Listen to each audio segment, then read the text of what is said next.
Assalamualaikum warahmatullahi wabarakatuh. Waalaikumsalam. Selamat siang Ustazah. Iya, siang sendiri. Apa kabarnya Ustazah? Alhamdulillah. Sebelumnya terima kasih ya Ustazah atas izinnya. Saya mau mewawancari Ustazah nih kebetulan tentang tugas guru penggerak saya. Jadi nanti akan ada beberapa hal yang ingin saya tanyakan terkait kasus dilema etika Ustazah. Yang pertama nih Ustazah, selama ini bagaimana Ustazah sebagai kepala sekolah ya di SMK IT Insan Rabbani ini mengidentifikasi kasus-kasus yang merupakan dilema etika dan juga ujuk moral? Ya, kalau berdasarkan kasus ya, kejadian dilema etika yang ditandai dengan adanya pilihan yang sama-sama benar, tidak ada bujukan moral dalam kasus ini ya, karena tidak ada pelanggaran hukum yang terjadi. Sehingga untuk mengidentifikasi antara dilema etika dan bujuk moral perlu dilihat dari tipe kasus dan pilihan yang muncul. Lalu selama ini bagaimana Ustazah menjalankan pengambilan keputusan tersebut ya, khusus di sekolah ini untuk kasus-kasus di mana ada dua kepentingan yang sama-sama benar atau sama-sama mengandung nilai. Jadi ketika kita menghadapkan satu kasus tersebut, maka biasanya kita mengambil keputusannya harus musyawarah dulu. Jadi musyawarahnya yang pastinya melalui bersama dengan guru ya, kemudian guru bisa wali kelas seperti itu, dan juga wakil kesiswaan. Oke. Lalu dari pengambilan itu kan pasti ada proses atau langkah-langkahnya ya Ustazah ya, prosedurnya. Nah, selama ini bagaimana Ustazah? Ya, jadi setelah kita rapatkan dulu dengan yang terkait ya, dengan wali kelas, kemudian dengan gurunya pada saat mapel tersebut atau dengan wakil kesiswaannya, maka akan ada rapat dengan dewan guru bagaimana perlakuan untuk kasus tersebut. Baik. Lalu selanjutnya Ustazah, hal apa saja yang selama ini Ustazah anggap efektif Ustazah dalam pengambilan keputusan pada kasus-kasus dilema etika tersebut? Ya, kalau yang paling efektif itu dari semua langkah ya, yaitu berkomunikasi. Jadi berkomunikasi dengan guru ya, khususnya dengan wakil kepala bidang kesiswaan dan juga wali kelas. Jadi berkomunikasi itu sarana yang efektif ya. Baik. Lalu Ustazah, tentunya pasti ada tantangan ya Ustazah ya dalam pengambilan keputusan pada dilema etika tersebut. Hal apa saja Ustazah yang menjadi tantangannya? Ya, kalau menjadi tantangan itu terkait dengan dilema etika ini bahwa kurangnya kesadaran tentang pentingnya pendidikan ya dari diri siswa itu sendiri maupun dari orang tua. Seperti itu sih.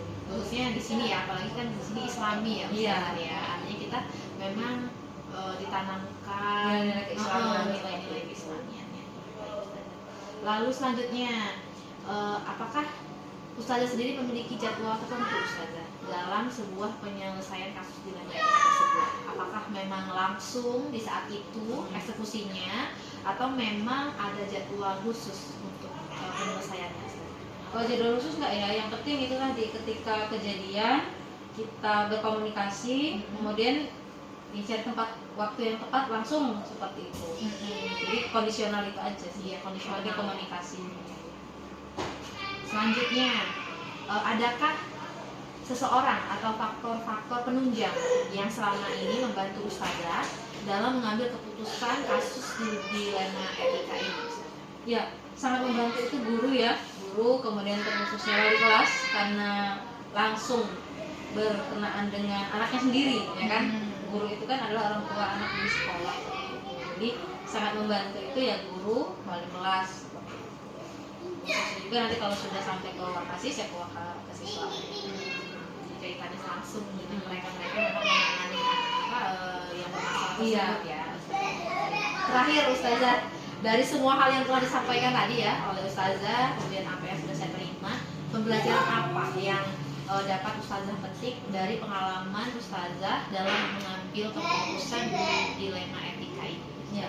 Jadi pelajaran yang dapat dipetik ya, yang pertama adalah kita perlu memperhatikan budaya di lingkungan sekolah ya untuk mengambil keputusan. Jadi bagaimana budaya sekolah itu biasanya? Kalau kita kan mengedepankan komunikasi, nah sehingga apa yang perlu disampaikan itu disampaikan saja. Artinya memang komunikasi itu menjadi budaya sekolah kita, baik dari kepala sekolah ke guru, kemudian guru kepada wali murid. Assalamualaikum warahmatullahi wabarakatuh, Bapak Danan. Waalaikumsalam warahmatullahi wabarakatuh. Selamat pagi Pak, apa kabarnya Bapak? Alhamdulillah sehat. Ya, sebelumnya di sini Dewi ucapkan terima kasih Pak atas Ya. waktu yang sudah Bapak berikan kepada saya untuk mewawancarai dan izin merekam ya Pak ya. Ya, silakan. Jadi terkait dengan tugas guru penggerak kami gitu Pak. Ya. Jadi kami memang diminta untuk mewawancarai dua kepala sekolah dan salah satunya Bapak karena memang Ya, Bapak ya, atasan ya. saya di Ya, ya. Kota Bumi. Jadi saya ingin mempertanyakan Pak ya, jadi tentang bagaimana Bapak selaku pemimpin mungkin pernah juga menjadi pengalaman Bapak ketika Bapak mengambil keputusan terkait kasus yang memang pernah terjadi di SMA. Baik, untuk pertanyaan pertama ya Pak, selama ini bagaimana Bapak sebagai kepala sekolah itu menyelesaikan Pak kasus-kasus yang merupakan dilema etika atau bujuk moral? Dilema etika itu kan terdapat dua nilai kebajikan yang bertentangan, atau disebut benar dan benar, bertentangan tapi keduanya benar. Kan kita bingung milih yang mana. Nah, untuk itu maka kita harus bisa memutuskan hal seperti ini yang lebih teliti.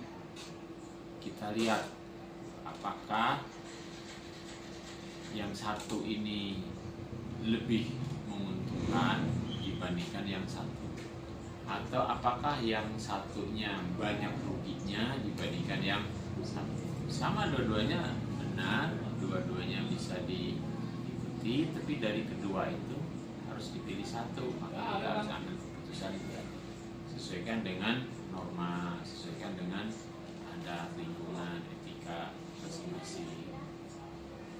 Jadi saya kira itu. Berdasarkan penjelasan Bapak tadi ya, berarti selama ini bagaimana Bapak menjalankan pengambilan keputusan di sekolah ini Pak, terutama untuk kasus-kasus di mana ada dua kepentingan yang sama-sama benar Pak, atau mungkin sama-sama mengandung nilai. Iya. Ya, itu terkait dengan dilema etika tadi juga ya. Berarti kan ini ngambil keputusannya harus hati-hati. Karena harus hati-hati maka perlu bermusyawarah. Musyawarah baik dengan wakil kesiswaan atau dengan guru yang kita anggap bisa berpendapat, atau dengan guru BK. Jadi itu dengan musyawarah, sehingga dari musyawarah itu ada suatu kesimpulan yang kita ambil yang sama-sama menguntungkan atau tidak merugikan salah satu. Berarti Pak langkah-langkah prosedurnya apa nih Pak?